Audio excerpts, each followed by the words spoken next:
Hi friends, Tata Technologies இந்த கம்பெனியோட Q3 ரிசல்ட்ஸில் profit வந்து 96% சரிஞ்சிருக்கு. இவங்களுக்கு வந்து ரெவன்யூ கொஞ்சம் இன்க்ரீஸ் ஆனாலும் ஓவராலாக வந்து லாபம் வந்து 96% இறங்கியிருக்கு. இவங்களுக்கு வந்து நியூ லேபர் லாஸில் ஏற்பட்ட ப்ராப்ளங்கள்னால செலவு வந்து 139 கோடி பண்ணியிருக்காங்க. அதனால தான் லாபம் வந்து குறைஞ்சிருக்கு. அந்த ஷேரோட ப்ரைஸ் வந்து பார்த்திங்கன்னா ₹651 இருக்குது. ஸ்டாக்கோட PE 40, மார்க்கெட் கேபிட்டல் வந்து 26,000 கோடி.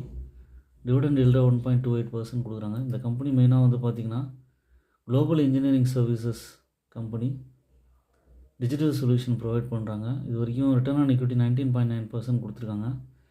பட் இந்த ஷேரோட ப்ரைஸ் வந்து ஜூன் மாதம் போல் ₹787 இருந்தது. அதுக்கப்புறம் ஒரு சரிவை சந்தித்து சைட்வேஸில் போய் ₹650 ரேஞ்சில் இருக்குது. மேபி இந்த நியூஸ்னால் இன்னும் கொஞ்சம் சரிவு வரலாம். கம்பெனி ஒரு டெப்ட் free company, healthy dividend pay out கொடுக்குறாங்க. இதில் இருக்கிற உங்களுக்கு ஒரு நெகட்டிவ் சைடுன்னு பார்த்திங்கன்னா இப்போ வந்து ரிசல்ட்டு தான். டிசம்பர் குவார்ட்டர்லேயும் நெகட்டிவ் இது இன்கம் தான் வந்திருக்கு.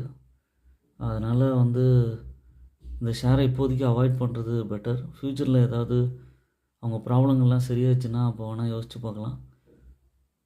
ஓன் அனாலிசிஸ் பண்ணிட்டு கன்சிடர் பண்ணுங்கள். என்னோடய சேனலை சப்ஸ்கிரைப் பண்ணுங்கள், லைக் பண்ணுங்கள், எல்லா வீடியோஸும் பாருங்கள்.